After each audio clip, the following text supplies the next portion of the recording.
বিসমিল্লাহির রহমানির রহিম।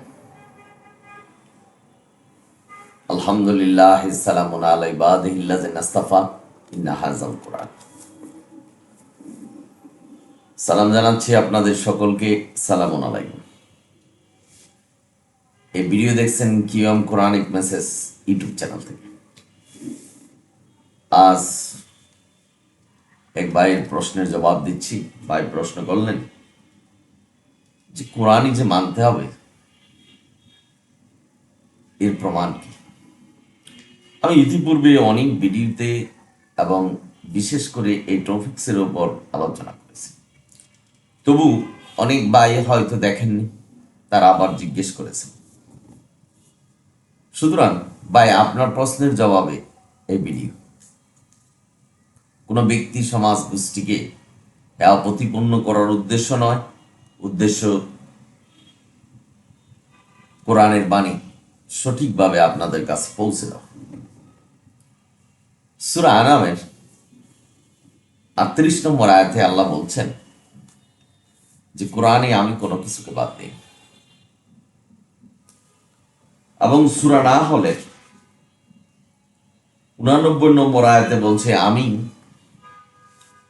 তোমার উপরে কিতাব নাজিল করেছি সকল বিষয়ের তোমার উপর, মানে সালামুন আলা মুহাম্মাদের উপর, তথা সালামুন আলা মুহাম্মাদের কাউম, মানে আমাদের উপরে কিতাব নাজিল করেছেন সকল বিষয়ের সুস্পষ্ট বিবরণ, মুসলমানদের জন্য গাইডেন্স, ক্ষমা এবং সুসংবাদ হিসেবে। আল্লাহ এখানে সুস্পষ্টভাবে বলেছেন যে এই কিতাব, দিস বুক, এখানে বুখারী শরীফ, মুসলিম শরীফ বা অন্য কোনো কিতাবের নির্দেশনা দেয়নি।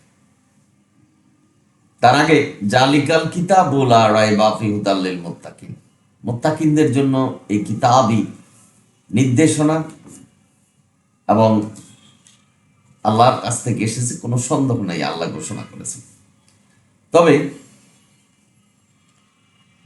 এই কিতাব যারা মানেন, যারা বিশ্বাস করেন যে কোরআন আল্লাহর কাছ থেকে এসেছে, তাদের জন্য এই ভিডিও। যারা বিশ্বাস করেন না, তাদের জন্য এই ভিডিও নয়। ব্যাপারটা আপনারা যারা শুনছেন, সুতরাং কোরআন ঐশী গ্রন্থ, কোরআনে আল্লাহ প্রচার করেছেন, শুধু কোরআনই মানতে হবে। সূরা আনাম 153,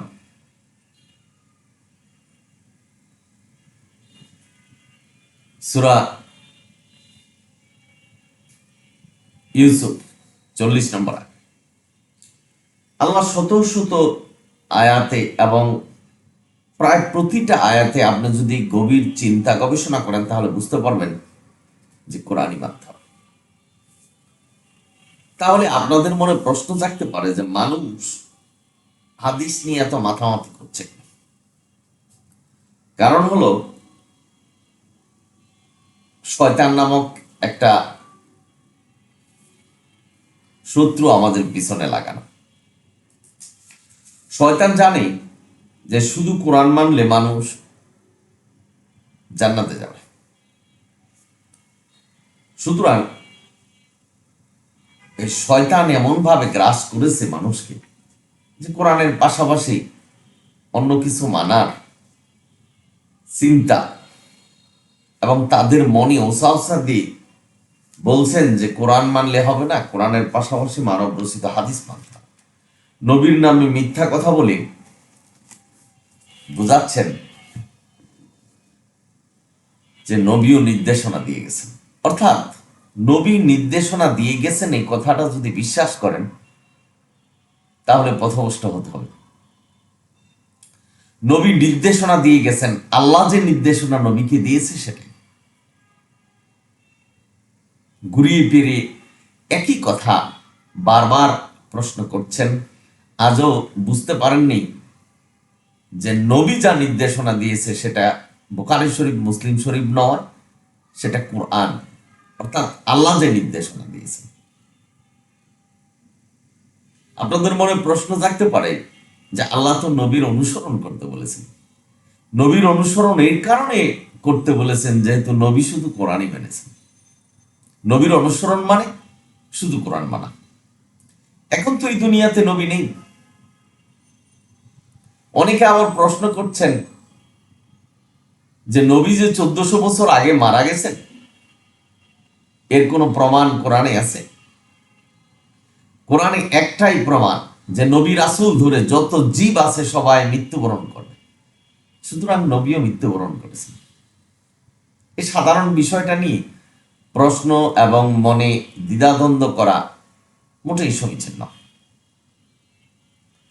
ভাই বোনেরা, আপনারা যারা শুনছেন, সুতরাং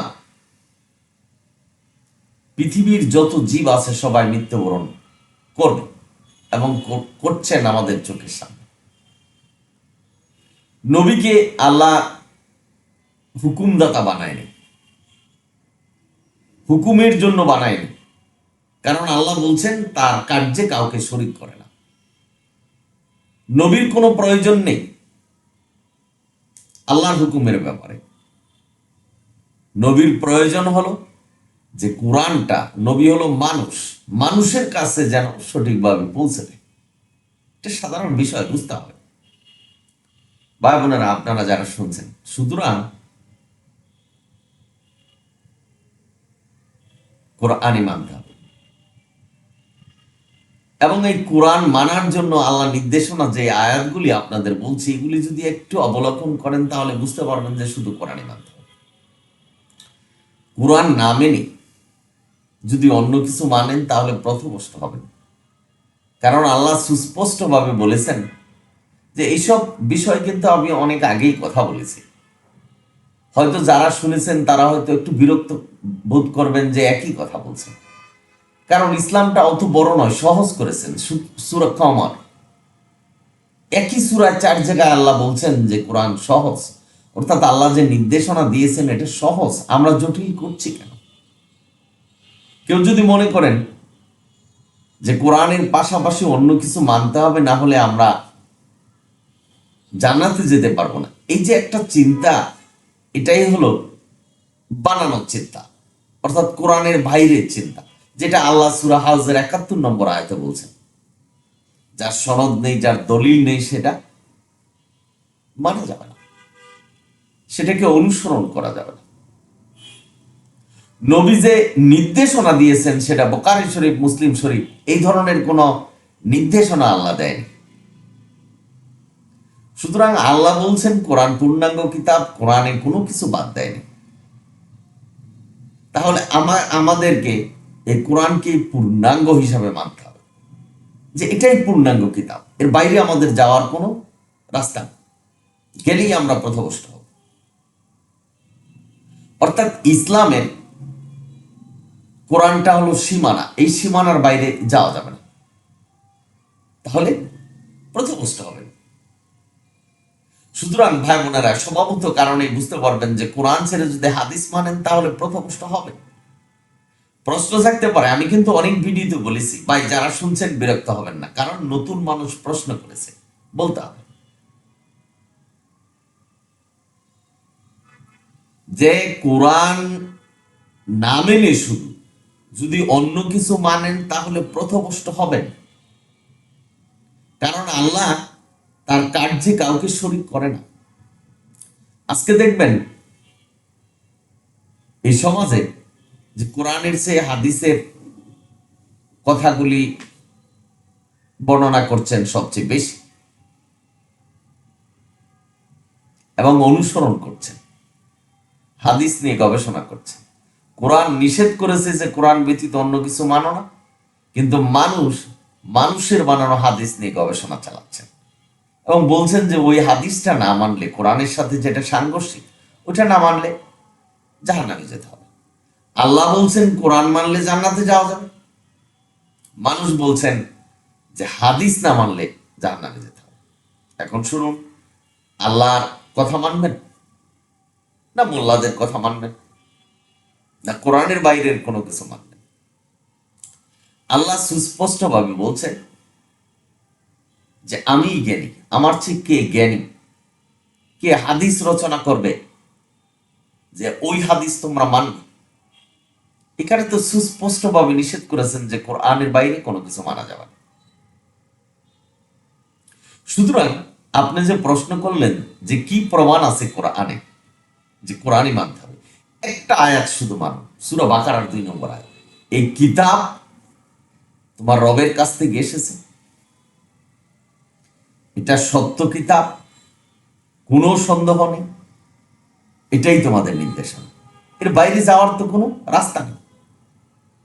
নামাজ পড়ছেন, বলছেন ইয়াকা নাবুদু ওয়া ইয়াকা নাস্তাইন, অর্থাৎ তোমারই কাছে ইবাদত করি, তোমারই কাছে সাহায্য চাই।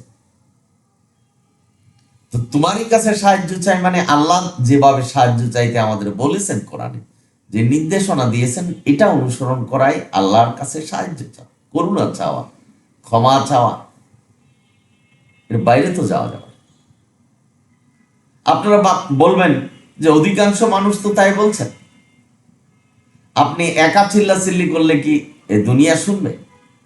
আল্লাহ বলছেন অধিকাংশ মানুষ জাহান্নামে যাবে, এবং জাহান্নামের জন্য সৃষ্টি করেছেন অধিকাংশ মানুষ। সুতরাং অধিকাংশ মানুষই কোরআন ছেড়ে অন্য কিছু মানবেন, এটাই স্বাভাবিক।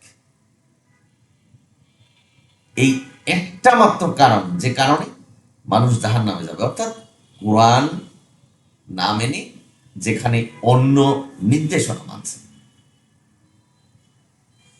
ভাই বোনেরা, আপনারা যারা শুনছেন, সুতরাং চিন্তা, গবেষণা এগুলি করে নিজেকে প্রতিষ্ঠা করুন শুধু কোরআনের মাধ্যমে। আর আপনাকে বলছি, আমি আয়াতগুলি দিয়েছি আপনাদের, এই আয়াতগুলি বিবেচনা করে পড়ে নিজেকে প্রতিষ্ঠা করুন, এবং বুঝবেন যে কোরআনই একমাত্র মানতে হবে। দুনিয়াতে এমন কোনো নির্দেশনা নেই, দুনিয়াতে হাদিসও খুঁজে পাবেন না যে হাদিস মানতে হবে। ইতিহাস নেই যে নবী বলে গেছেন যে কোরআনের পরিবর্তে হাদিস মানতে হবে। বিদায় হজের ভাষণে বলে গেছেন কি যে কোরআনই মানতে হবে। আল্লাহ বলছেন সূরা আনামের 103 নম্বর আয়াতে যে কোরআনের, অর্থাৎ আল্লাহর রজ্জু শক্ত করে ধরো, এই রজ্জু হলো কোরআন, নির্দেশনা। সুতরাং এটাকেই মানতে হবে। যদি কেউ এর ব্যতিক্রম করেন বা অনুমান ভিত্তিক ইবাদত করেন, পথভ্রষ্ট হবেন, এটাই স্বাভাবিক। আমি তেমন কোনো আলোচক নই, কিন্তু কোরআনের সত্য কথাগুলি আপনাদের কাছে পৌঁছে দেওয়ার মতো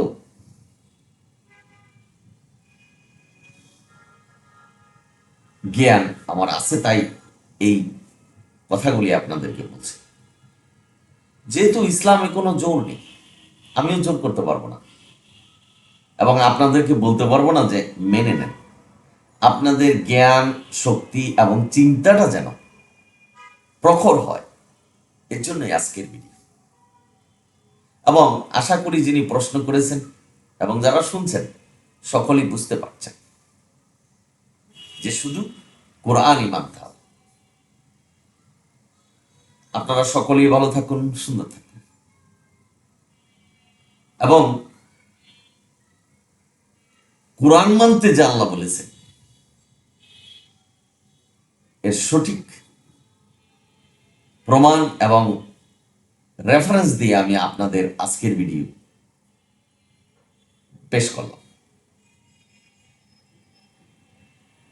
বিদায় নিচ্ছি আপনাদের কাছ থেকে আজকের মতো। সালাম আলাইকুম।